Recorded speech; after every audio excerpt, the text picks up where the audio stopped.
Salut à tous, c'est Marie Dupont. Bienvenue sur ma chaîne dédiée à la propreté, l'élimination des taches, le nettoyage et l'ordre dans la maison. N'oubliez pas de vous abonner à ma chaîne. Continuez à regarder pour découvrir nos astuces du jour. C'est parti. La grossesse, l'accouchement et la ménopause sont des moments particuliers pour toutes les femmes, au cours desquels le fonctionnement de l'organisme se modifie. Certaines disent que la vie prend alors de nouvelles couleurs, d'autres, au contraire, s'effraient des nouveaux symptômes et disent qu'ils ont un impact très négatif sur leur qualité de vie. Essayons de comprendre ce qu'il faut faire si la ménopause approche et donnons 10 conseils pour la santé. Conseil numéro 1. Les vitamines sous toutes leurs formes. Les bouffées de chaleur sont l'un des premiers signes de l'arrivée de la ménopause. Des crises de panique peuvent également apparaître lorsqu'une femme est à bout de souffle. Ce phénomène est dû à un déséquilibre hormonal.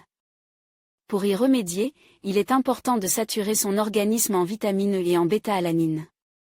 Le potassium, le calcium et le magnésium sont également importants, car ils ont un effet positif sur la structure osseuse, dont la fragilité devient de plus en plus prononcée à cette époque. Les complexes minéraux doivent être pris à l'avance, afin de compenser à l'avance les éventuelles carences en substances nécessaires. Si le problème s'aggrave fortement, il peut être trop tard. Deuxième conseil. Une alimentation saine et savoureuse. Outre le fait de combler les carences en vitamines par des préparations spéciales, il est également important de faire attention à ce que l'on mange et à la manière dont on le fait. Il vaut la peine de renoncer au cacao, à l'alcool et au café, ou du moins d'en réduire la quantité. Les plats très chauds et épices sont également déconseillés. Il arrive que les bouffées de chaleur et d'autres symptômes soient provoqués par des aliments consommés la veille. Si c'est le cas, essayez de les éviter afin de ne pas provoquer votre corps. Conseil numéro 4, évitez les aliments caloriques. À l'arrivée de la ménopause, de nombreuses femmes commencent à prendre du poids. C'est une question de changements hormonaux. Le tissu adipeux synthétise des estrogènes, et lorsque leur quantité commence à diminuer, le corps commence à constituer des réserves de graisse. C'est pourquoi, à cet âge, de nombreuses femmes sont attirées par les aliments caloriques, riches en graisse et en hydrates de carbone. Si cela vous arrive, vous pouvez utiliser une technique psychologique simple. Ainsi, si vous avez envie de manger quelque chose de calorique, essayez de changer de centre d'intérêt à ce moment-là, par exemple en regardant un film intéressant, en discutant avec un ami ou en lisant un livre passionnant. Veillez également à réduire la quantité d'aliments gras, frits, sucres et épices. Il en va de même pour le sel. Les plats doivent être cuits à la vapeur et au four. Évitez la poêle à frire.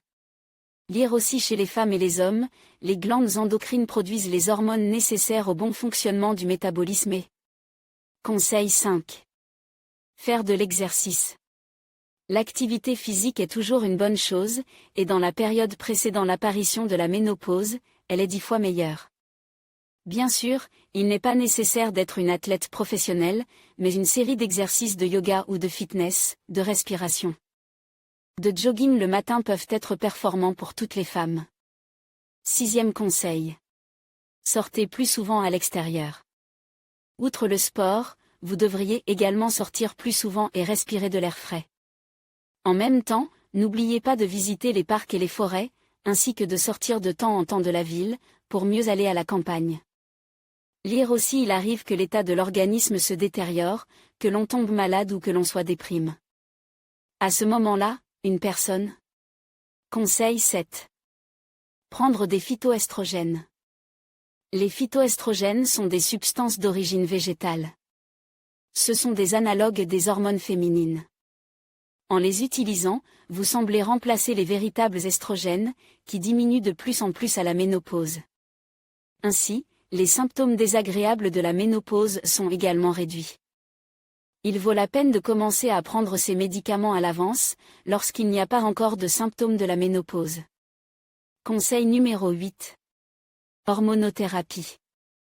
Il arrive que ni le sport, ni la phytothérapie n'aident à se débarrasser des symptômes désagréables imminents, et qu'ils soient si prononcés qu'ils détériorent sensiblement la qualité de vie d'une femme. Dans ce cas, il convient de consulter un médecin qui prescrira une thérapie hormonale spéciale. Conseil numéro 9. S'auto-éduquer. Avant l'arrivée de la ménopause, de nombreuses femmes se plaignent d'une baisse de leur concentration et de leur capacité mentale. N'oubliez pas d'entraîner votre cerveau à tout âge. Lisez, visitez des théâtres et des expositions, n'oubliez pas de vous adonner à votre passe-temps favori. Conseil numéro 10. Changez votre attitude envers vous-même et envers le monde. Le facteur psychologique est toujours l'un des plus importants. Lorsqu'une femme commence à vieillir et à perdre son attrait d'antan, elle subit une forte pression psychologique et peut même souffrir de maladies psychosomatiques. La dépression apparaît, vous vous sentez mal, vous pouvez avoir mal à la tête. Dans ce cas, la première chose à faire est de changer d'attitude, de commencer à remercier chaque nouveau jour et de tout traiter avec positivité. Lire aussi 50 ans est un âge merveilleux. On peut voyager, profiter de la vie. Mais c'est à cet âge qu'il. Si vous devenez plus gentil avec le monde, il changera lui aussi. Même en cas d'affaiblissement de la fonction reproductrice, une femme peut rester active et séduisante. Si l'inconfort psychologique ne peut être éliminé par la simple auto-hypnose, utilisez les techniques du yoga, de la méditation, de la psychothérapie ou de l'auto-entraînement. Tous ces conseils vous aideront certainement à vous préparer à l'imminence de la ménopause.